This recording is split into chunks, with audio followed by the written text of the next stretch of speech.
Alright, so it's another update, and this update was kind of crazy in terms of Awakening releases. We actually saw 3 Awakenings go live as soon as the update came out, and we're also going to have Jaime before the end of the month apparently. So that's like 4 Awakenings in a week, which is mental. I know Jaime is one people have been excited about for quite a long time. I think people have speculated he might be a male equivalent of Layla. We'll have to see if he is. I don't think he's on the Pioneer yet with his 4-star ability. I have checked. But the ones we have got is OBiehn and then Salma and Darius. Salma and Darius aren't even obtainable yet they have their Awakenings, which is the first time we've seen that in the game. OBiehn is a very odd one in my opinion. So as far as his stats go, if you have him at 4 stars, he will have 432% stone production, 512% increased stone capacity, 48% extra bow attack, and 24% extra endurance recovery, and that's including his like existing passive buffs. A lot of those production and capacity buffs will come from this 4-star ability, which also gives a passive 10% enemy infantry defense reduction on it. But I mean, overall, he's a really weird one in my opinion. Like, he's basically a stone hyper farm Awakening. He can't even be ran in like bow trap builds really. I mean, I guess he can. It's just his PvP stats are so low, he doesn't have any bow attack on his hidden buffs here, which I was expecting him to have. So I guess you could level him and get him to 4 stars for the extra active ability rotations, but there might just be better alternatives for you, even if you're bow focused. Obviously if you're not bow focused, he's totally useless. He does have combat rate in the tavern, so getting him to 2 stars for the 120 elite tokens could be a good option. I mean, I'll probably do that myself at some point. Tavern stats obviously always good, give permanent value, and he does have the endurance recovery I guess, but it's not. If it was motivation recovery maybe, but endurance is not the most important in my opinion, so I think probably leave him for the vast majority of people. He's not good against like rebel leaders. He can be decent in training grounds. He's very good at stuff like Whalewood Memories I guess, but are people really using Awakening stuff on Whalewood Memories? I don't know, I don't think so. Definitely one of the weaker elite token Awakening releases in my opinion, but that's pretty standard for the Bowman ones, isn't it? And after that there's Salma. Her stats are like Patello and Reyes, so I'm assuming she's just going to be a 50 Black Diamond pack commander. I'm not sure why she isn't in the store yet, to be honest, but I can see her being very popular actually. Her buffs, these are exceptionally good.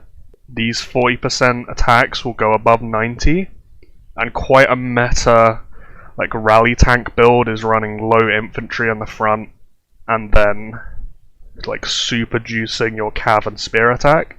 So her stats are perfect for that.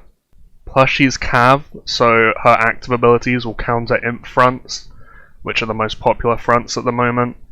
Her 4-star seems kind of ridiculous in my opinion. At the start of the battle, allied female commanders have an 80% chance to use their active army skill 1 time directly, but the normal attacks of troops the allied female commanders belong to will have a 30% chance of missing the enemies in the first 5 seconds. So this is similar to Layla with the female commander active synergy, and in a composition of something like Salma, Layla, Annie, Arya, Lats or something like that, this will be amazing, because you'll proc all their active abilities at the start.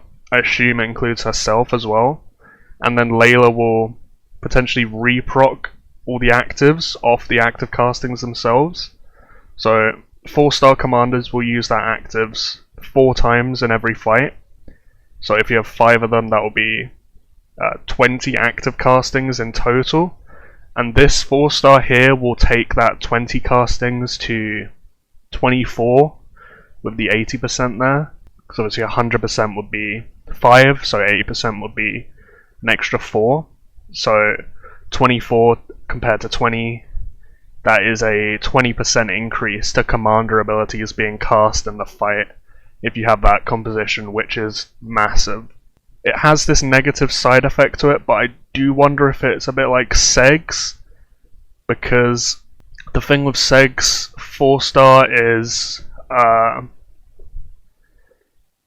the way the timings line up, it just doesn't really do much. So you see here, 1 second after combat starts, Seg uses his ability here. It only busts for 10 seconds.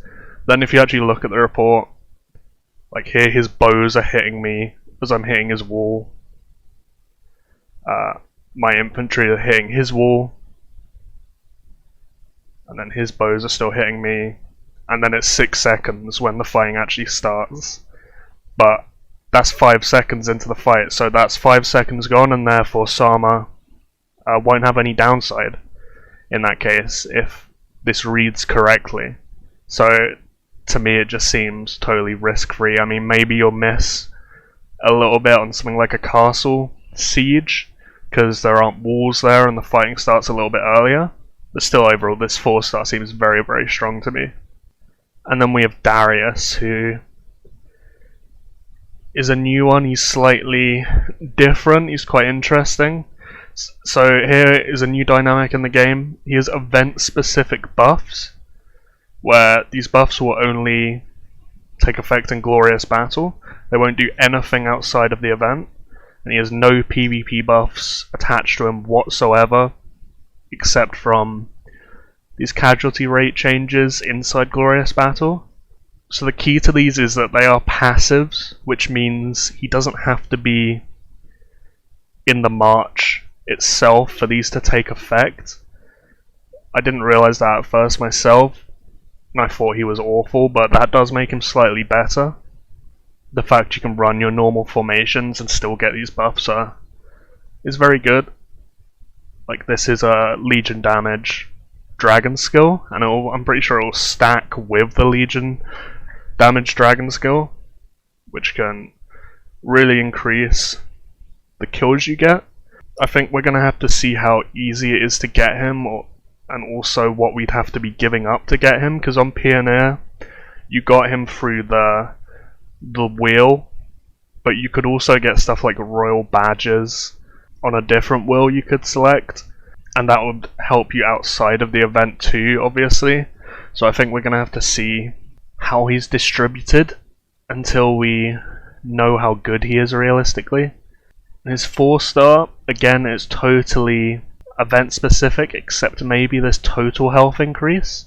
It doesn't read like that total health is only applied inside Glorious Battle, so he does have some use outside of it there, but obviously this will probably be, I would imagine,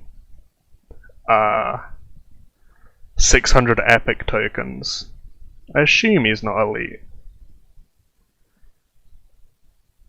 Is there any way to even check that? Is he not even in the game to be bought like that yet? Yeah, seems not. I mean, maybe his awakening will be done for an entirely different system too. Who knows? Have to wait for the event to be released, but... So these two things, I guess most people won't have any idea what this means. The daily contributions conversion to glory points limit. Glory points is the talent point system, which you can see me going over in the video I made before on Glorious Battle on Pioneer. How many glory points you can get daily is capped, and the cap on the Pioneer could be raised by having the honor token active. I think that was the only way of raising it. I don't know if they changed that. Okay, they didn't. So the honor token increases the cap by 50%, which I didn't like because it seems very, very pay to win. But this further increases that cap for another pay to win means, I guess. But advancing those talent trees will help you snowball a bit faster in the event. And then increases the resilience limit by 20. Resilience is a new sort of what I view as being like an anti-whale solo carrying system, basically. There's a new combat system in this event. You can see it in the rules.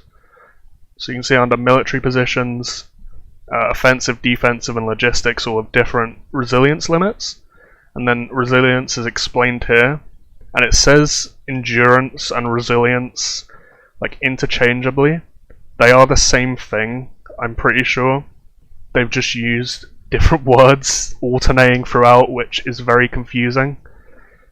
But when you see endurance and when you see resilience, it is the same thing. Just view it as the same thing. If you read the text at the bottom here, so when you send out your troops, their resilience will be a maximum according to the military position you have up, and potentially increased by that Darius 4-star or any other ways to buff it, which get added into the game. And then afterwards, resilience will be gradually used up as the troops perform various actions. Every 5 seconds of marching uses up 1 resilience, and every battle with troop loss uses up 15 resilience at the end of the battle. So those repeated battles knocking off 15 resilience each will really add up, and you can't just stick in like Baziming and just solo an entire alliance, because you will whittle down his resilience and he just won't be able to fight anymore. Because as you can see here, as the endurance or resilience goes down, they will both deal less damage and take more damage. And when you get them to 0 resilience, you're just going to batter them realistically. Their stats are going to be butchered. So we're going to have to see how this system works on live. It was basically impossible to test on Pioneer. I didn't get any PvPing in the event done. But I'm pretty sure that increased resilience cap will be the most efficient thing on this 4-star. In terms of Glorious Battle itself, at least. And added 20 is quite a lot. It's going to be interesting to see if they do any more commander releases like this in future, where they're event specific. I feel like unless they're very, very overstated or just absurdly OP, they're going to be quite a hard sell. But the way Darius is handed out, it does seem to be through the event itself. We'll see if they put him in the Black Diamond shop or whatever, but right now we know he'll be on the raffle wheel inside the event, which you can get something like 40 to 80 spins on that raffle from the maths I did before, all with a chance to get Darius medals. I think 1, 3, or 6, like on a wheel similar to this. We know how rigged these wheels are, but I don't think he's that crazy, so I would hope he is fairly obtainable to get. I know some speculated he'd be a new like F5 commander, like Daenerys or Baelish, with the 25% totals. Clearly that is not what he is. So hopefully his scarcity isn't like them either. But yeah, there we go. Those are the 3 commanders that have been awakened on this release this update. I will do a video for Jaime as well when he comes out, assuming he's going to be good. Maybe if he's a Layla copy-paste, there might not be need to. We could probably go over the dynamics with different formations if he is, like running with Julian and Seg, both very popular awakening upgrades that people have, so that's immediate synergy if he does have that same effect, because he'll proc himself, Seg and Julian for mid spenders. That would be a very good option, but we'll see when we get to it.